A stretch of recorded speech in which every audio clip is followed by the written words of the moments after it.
Beh, come si suol dire, nella vita si fanno delle scelte e si cerca sempre di fare la scelta più corretta, la scelta migliore per il momento, per l'atmosfera o anche solamente per quello che ti passa lungo la colonna vertebrale, per quello che hai nella testa.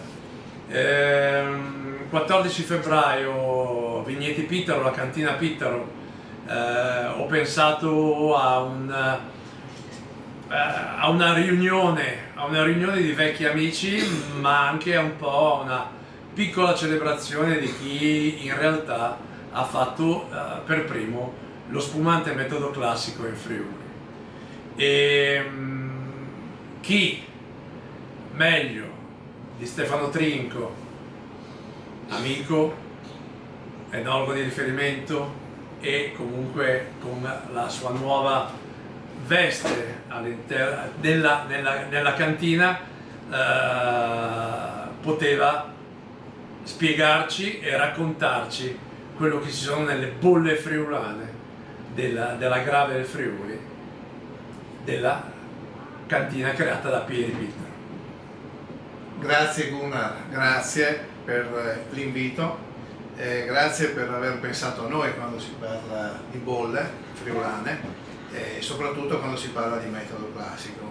Mi rifaccio a quello che dicevi tu prima, si nasce da una passione, quindi le nostre bolle nascono semplicemente con la curiosità di un enologo, no? Perché di un enologo che vuole, parlo di Piero Pittaro ovviamente, che vuole confrontarsi con quello che è considerato il prodotto vinicolo più importante per eccellenza dal punto di vista della conoscenza estetica, quindi le bollicine dello champagne. Quindi da enologo ha voluto misurarsi con questo. Quindi era una semplice passione che però un po' alla volta è diventata sempre più importante e soprattutto negli ultimi 10 anni è diventata predominante anche per la sua e per la nostra azienda, nel senso che abbiamo puntato decisamente sullo spumante metodo classico.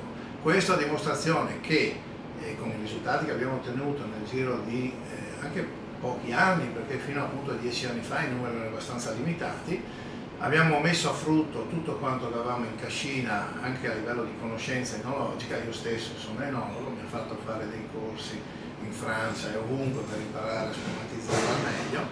Siamo riusciti ad ottenere un prodotto di alta qualità, anche in controtendenza rispetto a quello che si può pensare, producendolo nelle Grave del Friuli, perché facendo l'analisi sia dal punto di vista pedoclimatico sia dal punto di vista tecnico non c'era nulla da invidiare rispetto alle altre zone. Quindi i terreni erano adattissimi alla produzione di spumanti, di basi per lo spumante, e diciamo i 40 anni di storia alle spalle di gran parte di Pittaro e una parte mia ci hanno dato l'esperienza per poter sfruttare al meglio la produzione delle bollicine, tant'è che adesso sono diventate il core business dell'azienda.